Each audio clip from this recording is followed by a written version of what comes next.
This is a virtual fight for life. We cannot hide from what they're dispersing in our skies. It's not only disrupting, derailing the planet's life support systems, including the ozone layer, hydrological cycle. It's contaminating virtually everything on the planet, every breath we take. But if we put a big enough break in the dam, Alex, that they can't plug, we will indeed cause a shockwave around the world as we awaken populations to what their government has been and is doing to them without their knowledge and consent. And this, again, goes back decades, Alice. We're not dealing with sanity. We're dealing with a headless, heartless, soulless cancer. These people are increasingly desperate to mask what can't be hidden for much longer. And that's what I would encourage those trying to share this most dire issue in the ridicule and resistance they get from family and friends. Know that this issue will be exposed. You can't hide this. You can't put it in the rearview mirror. It's getting bigger and more ominous in front of the windshield every day. They're becoming more bold with their weather actions because the public so far hasn't responded. Even when you have a hurricane like Helene, that again, there could be various objectives there. The Piedmont lithium mine in Piedmont in North Carolina, hemorrhaging hundreds of millions of dollars with DOD contracts coming due for that lithium, the landowners being a roadblock for them, and now those landowners have been washed away, literally. We have governments around the globe colluding and cooperating with this issue. In fact, so much so that we know we have historical records of Soviet climate modification scientists touring the U.S. at the height of the Cold War in the 60s, and our scientists going there. So whatever the surface tensions are between these nations, they have definitely been colluding and cooperating on climate engineering operations. So the bottom line, and what's on the screen now, I want to explain that quickly. These are localized, quote, weather modification operations that are designed as a smokescreen to mask the unfathomably larger climate intervention operations. So picture whatever particulate matter is going up on that screen, right? That's shown right now. You might have a few grams of material floating into the sky. Compare that with the KC-135 military tanker that's dumping 100 tons of toxic nanoparticles in one payload. So again, we have a power structure that's tried to mask the climate engineering operations with, quote, weather modification operations that are publicized, that are known. The single engine propeller driven aircraft, many times, Alex, with a few flares on the wings that might drop, in that case, 5 kilos of material into the sky. Again, compare that with a KC-135 that will dump 100 tons in a single payload. In fact, Alex, we've extrapolated, I'll leave with this, but we've extrapolated based on our testing. It took a NOAA, National Oceanic and Atmospheric Administration, flying lab to altitude, which no private party will ever get access to again. That was a set of extenuating circumstances and great expense for us. But we took that to altitude with top scientists. It's all in the Dimming documentary. We sampled what heavy aircraft were emitting. We processed that at Rensselaer Polytechnic in New York, world-renowned lab, found what we knew we would find, starting with aluminum nanoparticles. So working with University of Minnesota, with hundreds of lab tests, we have extrapolated what the likely global dispersion of these elements is, and that's about 40 to 60 million tons annually. So is it any wonder, Alex, that every other commercial on TV is asthma this, COPD that, respiratory everything? And yes, there's pollution. We recognize that. We're not denying that. But when you have this intentional dumping of nanoparticles that are extremely inflammatory to the respiratory systems of toxic elements, aluminum, barium, strontium, manganese, polymer fibers, surfactants, there's HAARP that you're showing now. And that HAARP is an ionosphere heater. It's directional. They can bounce that signal off the atmosphere and bring it down. And most environmentalists today focus on climate, and climate is a real issue. And I've spent 40 years looking at that science, but what we've seen over the past couple of years is that issue has been captured, hijacked in many ways by the World Economic Forum, and particularly by Bill Gates. They aggravate the problem and then sell us the solution. And of course, the solution that they want for climate are more social controls, the big solution of geoengineering projects, which of course Bill Gates is funding all over the world. And today, I want to talk about geoengineering, and particularly as it's related to climate. because it is a threat that the environmental community needs to know about and the rest of us need to know about. It is a threat that is probably as dangerous to us as climate change itself. The paradox, the irony here is that we have a global power structure that thinks they can counter the damage already done by human activity, anthropogenic activity, which is in a sense a form of geoengineering because we're altering the planet's life support systems, and they are trying to sell us doing even more intervention as a form of a cure, much like you described the pharmaceutical industrial complex mentality. And this is the climate engineering issue itself, what we would argue at geoengineeringwatch.org, that there can't be any legitimate discussion about climate or the state of the climate from any perspective without addressing this first and foremost. We would also argue that the state of the climate is even worse than we are being told, and climate engineering is further fueling that process, not mitigating it. Okay, so let's start with one thing that a lot of people have heard about, and nobody really knows what to think about it, but chemtrails. Are chemtrails real? And tell us about them. Let's start with the appropriate place to start. What we're seeing in our skies are not condensation trails in almost all cases. They are sprayed particulate trails, and we're not speculating. We have up-close film footage of military tankers and commercial, nozzles visible, turning on and off. Geoengineeringwatch.org, as a part of the film The Dimming, at great effort and expense, we acquired a National Oceanic and Atmospheric Administration flying lab, put top scientists in it, took samples at altitude behind heavy aircraft. We sampled what they were emitting. The sample was processed at one of the top testing institutions in the world. We found exactly what we knew we would find: climate engineering elements, starting with aluminum, which is named in one of the most significant climate engineering patents. And the climate engineers themselves have stated their goal of putting tens of millions of tons of aluminum nanoparticles into the atmosphere annually as part of solar radiation management to block some of the sun's incoming thermal energy with no consideration of the consequences whatsoever. So, okay, that this is a classic conspiracy theory, right? Chemtrails. People who talk about chemtrails are regarded as tinfoil hats. So tell us, what proof do we have that chemtrails are happening, and who is doing it? Because you see, I'm on a flight path coming into LAX, and I see commercial aircraft with contrails coming out of their tails. So, and those aren't chemtrails. Where are those? I assume, are chemtrails, are they putting the aluminum particulates in commercial aircraft, or is this all military aircraft or civilian contractors? And, what kind of evidence do we have that it's going on? Unless you're seeing a plane landing with perhaps a wing vortex, which is certainly a benign phenomenon, or a fuel dump, if you're seeing an aircraft emitting a trail at altitude, even a commercial aircraft, the chances are almost certain that that is a sprayed dispersion or a fuel additive happening in that aircraft, which is also part of climate engineering operations. Again, we have up-close film footage of these aircraft, including commercial, turning on and off at altitude. That means that cannot be a condensation trail. These are up-close images: KC-10s, KC-135, C-17 Globemasters, and commercial aircraft. We have extremely up-close photographic images of the retrofit nozzles mounted on the wing pylons of commercial aircraft aimed into the exhaust jet stream. We are not implicating commercial pilots. We are not implicating commercial personnel.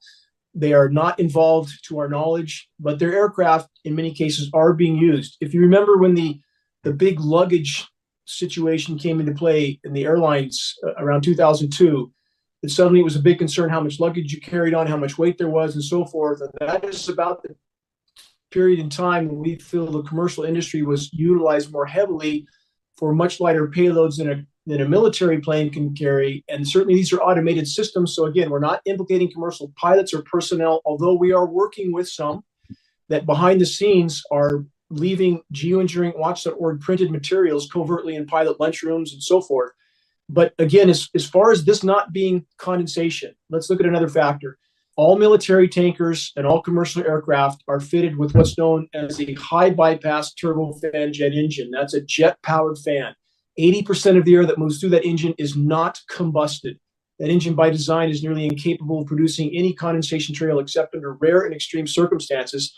And beyond all this, I would ask people to believe what they see with their own eyes. When you see an aircraft leaving a trail clear across the horizon that suddenly shuts off and it leaves nothing on the rest of its journey, or you see grid patterns in the sky one day and nothing the next with similar atmospheric patterns, of course, something is clearly wrong. And we see loops and aircraft making large configurations in X's and so forth that we believe is to mark the air current movement.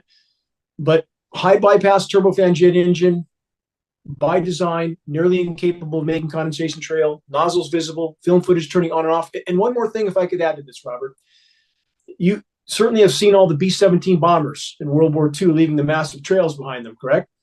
Yeah. So we captured off the military archives film footage of one B-17 flying in formation under another, filming these massive dispersions from that aircraft. And we got film capture of that being shut off instantaneously in air. That aircraft didn't fall. The aircraft all around it continued to disperse. That aircraft continued to fly in formation.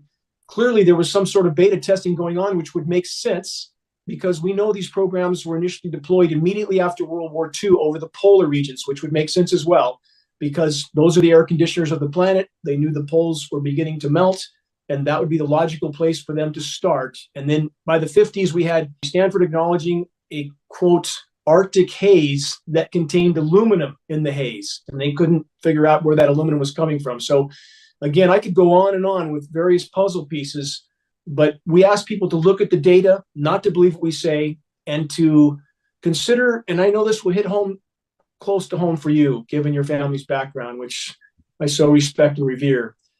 We have President Lyndon Johnson on film, on the record, when he was vice president in '62, stating that we had the power to control the world's cloud layer then, 60 years ago, and, quote, he who controls the weather controls the world. On film, on the record, that's the lead-in 30 seconds to every weekly Geoengineering Watch commercial-free global alert news broadcast, which is on 16 stations around the country. So maybe you've seen that, but for those listeners that haven't, I would encourage them to watch that. It lays the predicate and the foundation for the development of a weather satellite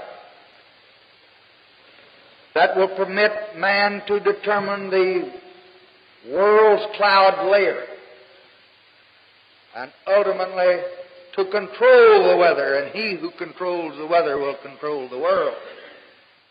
And it would seem that there would be thousands of pilots and thousands of people who would have to be aware of this program and be participating in it.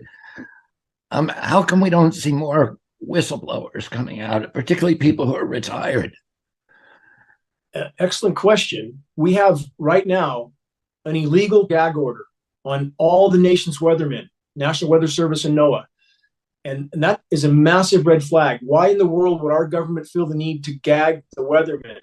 Next, we have massive compartmentalization. We know in Vietnam, for example, did the pilot flying the aircraft spraying Agent Orange on the ground, which eventually killed many U.S. soldiers, as you know, was he told that would kill his partner on the ground? Of course not. So it's massive compartmentalization. And those that do know, we would argue, are being told they're doing something benevolent. If it's military personnel, they're certainly being told they're doing something benevolent for the greater good. And now let's add this. We know, according to the Washington Post, as far back as 1977, the Washington Post recorded that there had been no less than 239 open-air biological tests conducted on the U.S. population by the U.S. military without their knowledge or their consent. So again, there are so many factors that connect to this. And finally, given the severity of what we face, and I would argue we don't face global warming, we face something far worse. We face what would be scientifically termed an abrupt climate collapse. There are so many feedback mechanisms now that have been triggered, like the methane release happening in the Arctic, and the acceleration of those events is so severe that I think it would be very naive for our population to believe that governments around the globe wouldn't engage in these operations without public knowledge or consent. And a final factor, we have a US Senate document 800 pages long that outlines global cooperation between major governments, major superpowers. Even if they have, quote, otherwise adversarial relations, they will cooperate in the climate engineering operations, because you can't just climate engineer over one country without affecting the entire world. Within that document, there is a provision for total legal immunity for anyone and everyone involved. And is it mainly, I mean, the frightening thing about this, and I know that there's been many, many tests now that are showing accumulations of aluminum, even in places in very, very remote parts of the earth, in the soils. And it's hard to explain why that would happen. And people should know this, that aluminum was never a free molecule prior to the World War II era. Aluminum, all the aluminum on Earth is bound into silicate. And so it wasn't like there are many, many other metals like iron, et cetera, that are in the seawater, and that and zinc and magnesium, et cetera, that are free and biologically available. But aluminum was really not biologically available prior to World War II, prior to and particularly the airline industry. When aluminum smelting became very, very widespread. And then, of course, the aluminum got into our cookware, it got into aluminum cans, it got into food storage, et cetera. And we now know that aluminum gets stored in the brain, it crosses the blood-brain barrier, it has a high association with Alzheimer's and with many, many other brain injuries and other injuries. And so it's kind of frightening to think that somebody may be putting large amounts of bioavailable aluminum into the environment, spraying it in microscopic particulates from airplanes. You're completely correct on every point. Thank you for bringing that point up, that aluminum does not exist naturally in the environment in free form, always bonded to other elements.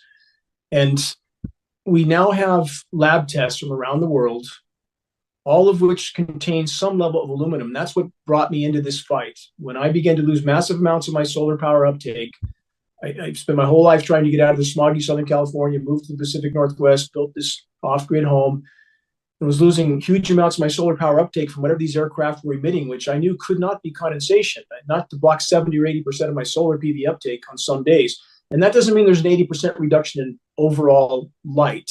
It just means you have to have direct sunlight for solar panels to function. I began to test my precipitation, did not want to find that primary element of aluminum, but I did. I continued to test my precipitation. In the course of 18 months, the amount of aluminum in a single precipitation event went from 7 ppb, parts per billion, to 3,450 ppb in a single rain event. That's highly toxic rain. So much aluminum is falling in our region of Northern California. It has altered soil pH values from 10 to 12 times toward alkaline. Rain pH should be about 5.6, 5.6 based on atmospheric carbon loading. We're seeing now 6.6, 6.8 in some cases. We're testing the individual precipitation events, the precipitation that is very high in aluminum. It's actually pushing the pH value toward neutral. And in regard to where else that might be coming from, because that's a question people ask. Maybe there's some industry across the street from me or so forth. We know from CARB, California Air Resources Board, that when they're testing from the aerosols from China, Japan, Asia, there's nothing between us and them. And CARB studies do not show aluminum migrating across the ocean. Mercury can, of course, because it converts to a gaseous state, but not aluminum. So where is that much metal coming from? And a final note, your viewers, your followers, can watch the world's most recognized geoengineer, Dr. David Keith, who works for Mr. Gates, works with Mr. Gates, works for Harvard as well. It's about the fact, an uncomfortable fact, but it is a fact, that we have the technical ability to do this.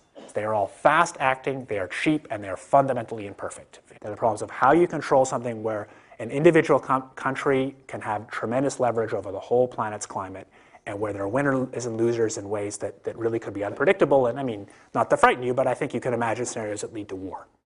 Another example is the array of technologies, often referred to collectively as geoengineering, that potentially could help reverse the warming effects of global climate change. One that has gained my personal attention is stratospheric aerosol injection. There's all sorts of ways you could do this, but the standard idea has always been spray sulfuric acid in the stratosphere 20 kilometers over our head and use that to stop the planet warming up. The example many people cite was when the Mount Pinatubo volcano exploded. And all of this ash went into the air and had a cooling effect on the Earth. And so people have long proposed since the mid-60s that you could artificially add dust to the stratosphere and cool the planet. Not that this would be a good solution for global warming, it would not. But it does show the way we're steadily developing the powers to manipulate the planet with comparative ease. That sulfur in the lower atmosphere is masking some of the climate warming from CO2. So is this the global dimming or something? Yeah. Other leading idea is basically to emulate what big volcanoes do, put material in the stratosphere to reflect sunlight. So the problem is the following. If you add SO2 to the stratosphere, SO2 doesn't condense. So you might want to put alumina in. Alumina has a very high initial refraction. It's very small. It doesn't coagulate. And you can engineer particles that have particular properties. You can get them above the stratosphere. You can concentrate particles near the poles. costs are so cheap that the richest people on the planet could perhaps afford to buy an ice age. It's extraordinarily cheap. I knew it was cheap when I found that they were quoting me in tons. It's also true that particles, as they get bigger, fall out a lot faster. We sort of step back and think, okay, well, how would you actually make particles in the stratosphere? This is really engineering now. If it was aerosols in the stratosphere, it would likely be put there by airplanes. Start with a fleet of just 2 or 3 kind of modified business jets. The basic idea is that if you let a plume off in an aircraft by just changing some little details, you can actually get much smaller particle size distributions by doing this kind of spraying. So there are all sorts of side effects. I'll get to them in a second. But if you put sulfuric acid in the stratosphere, for example, you could deplete stratospheric ozone. Smaller size means more surface area, but more surface area means less ozone. Is this stuff in the stratosphere going to be some number of people that are going to be sacrificed? It's an obvious concern. If a million people and we're only bad. doing 1% more, we're just 10,000 more people. You can do math. Okay.